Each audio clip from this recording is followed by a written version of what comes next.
Visa origin of evil साल 1967 के समय की कहानी है। फिल्म एक विधवा मां और उसकी 2 बेटियों के जीवन के इर्द गिर्द घूमती है। वह धोखे से लोगों को घोस्ट बस्टिंग दिखाकर पैसे कमाती हैं, लेकिन जब वे एक ओयुआइजा बोर्ड का इस्तेमाल करती हैं तो उनका सामना एक वास्तविक दानव से होता है। कहानी 1967 में शुरू होती है। एलिस जेंडर मां एक नकली सत्र कर रही है जिसमें वह लोगों को विश्वास दिलाती है कि वह आत्माओं से बात कर सकती हैं। एलिस अपनी बेटियों पॉलिना और डोरिस के साथ रहती है। उनका मकसद है कि लोग धोखा खाकर पैसे दें। एलिस के नकली सत्र के बावजूद वह अपने ग्राहकों को संतुष्ट करने के लिए मेहनत करती है। एलिस एक नया उपकरण लाने का फैसला करती है ताकि उसकी एक्ट और वास्तविक दिखे। वह एक ओयुआइजा बोर्ड खरीदती है। वह इसे अपने नकली सत्रों में इस्तेमाल करती है, लेकिन जल्द ही उसकी छोटी बेटी डोरिस इसे आजमाने लगती है।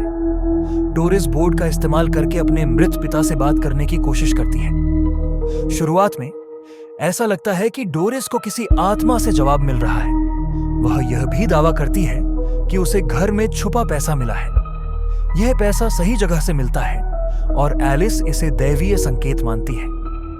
बड़ी बहन लीना को बोर्ड और डोरिस के व्यवहार पर संदेह होने लगता है। डोरिस धीरे धीरे और अजीब तरीके से व्यवहार करने लगती है।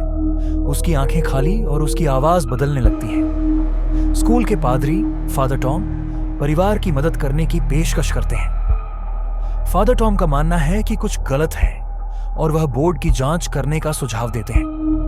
डोरिस पूरी तरह से एक दानव के कब्जे में आ जाती है।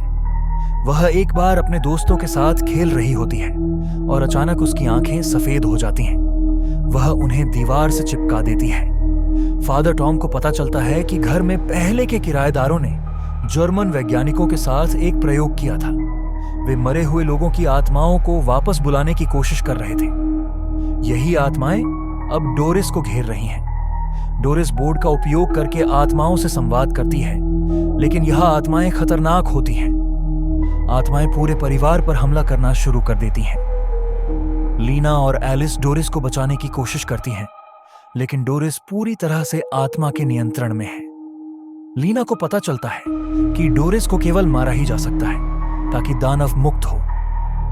एक भावनात्मक सीन में लीना अपनी बहन को मारने का प्रयास करती है। डोरिस मरने के बाद भी आत्माएं शांत नहीं होती और एलिस की हत्या कर देती है। लीना को मानसिक अस्पताल में डाल दिया जाता है। वहां वह दीवार पर ओइजा लिखती है, जिससे यह संकेत मिलता है कि कहानी अभी खत्म नहीं हुई है। बोर्ड के जरिए डोरिस के अंदर एक दरवाजा खुल जाता है।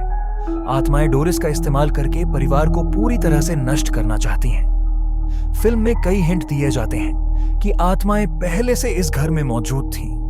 वीजा ओरिजिन ऑफ ईविल केवल एक डरावनी फिल्म नहीं है, यह एक भावनात्मक कहानी भी है जो परिवार और बलिदान पर आधारित है।